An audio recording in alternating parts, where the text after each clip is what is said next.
Talia stood in front of the mirror, tightening the scarf around her neck for the third time. Her reflection stared back at her, tired, unsure, and a little embarrassed. She had spent the past 2 days trying to convince herself she didn't need to see him again, that the universe didn't need to deliver more kindness through that gentle-eyed stranger. But the truth felt heavier than her winter coat. She wanted to see him. The admission was quiet at first, almost like a sigh slipped between thoughts. Then it became louder, pulsing against her ribs every time she remembered his warm voice. "You're safe now. Don't worry." Talia shut her eyes and exhaled. Why did one simple sentence keep echoing like a song she couldn't forget? She stepped quickly into her shoes and walked downstairs to the cold morning outside. As usual, Seoul moved fast, people rushing to work, buses hissing to a stop, the smell of roasted sweet potatoes drifting through the air. But inside her chest, everything felt slow. The closer she got to the subway station, the more her heart thudded. Her fingers slipped into her pocket. She pulled out the small piece of paper with his number written in green ink. She had folded and unfolded it so many times the edges were soft. "This is ridiculous," she muttered to herself, gripping it. Why was she nervous? He had saved her. He had been nothing but kind. But still, calling him felt like stepping onto a bridge she wasn't sure could hold her. She reached the entrance of the subway and stopped there, staring at the stairs that led downwards. Her breath clouded in front of her. Just call him. But what if he's busy? Or what if he doesn't remember you? Or worse, what if he remembers you too well? Her pulse quickened.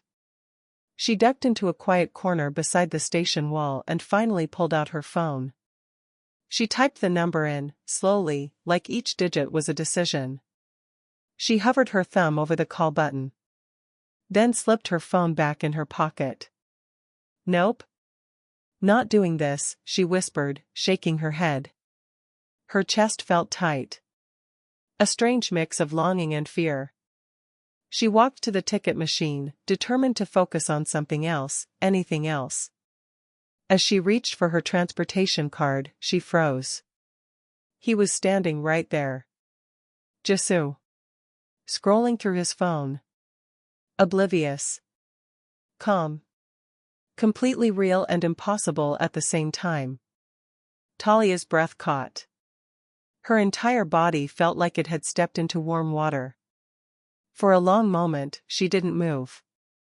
She simply stared, every piece of courage she rehearsed dissolving into the air around her. Then, almost sensing the weight of her gaze, he looked up. Their eyes met.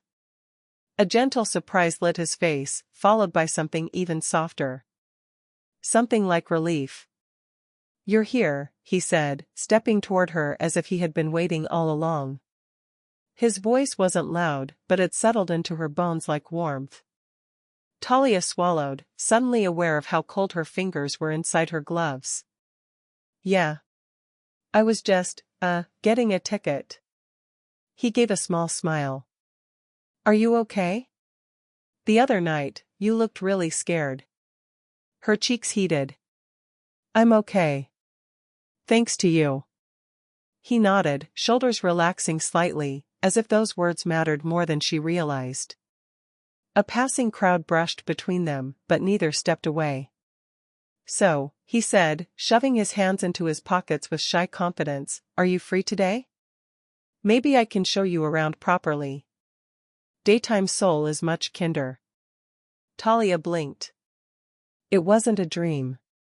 He actually wanted to spend time with her. And for the first time since arriving in Seoul, the city didn't feel like a maze she was trapped in, it felt like a door opening. She nodded, a small smile tugging at her lips. "Yeah. I'm free." His answering smile was warm enough to challenge the winter air. "Good," he said.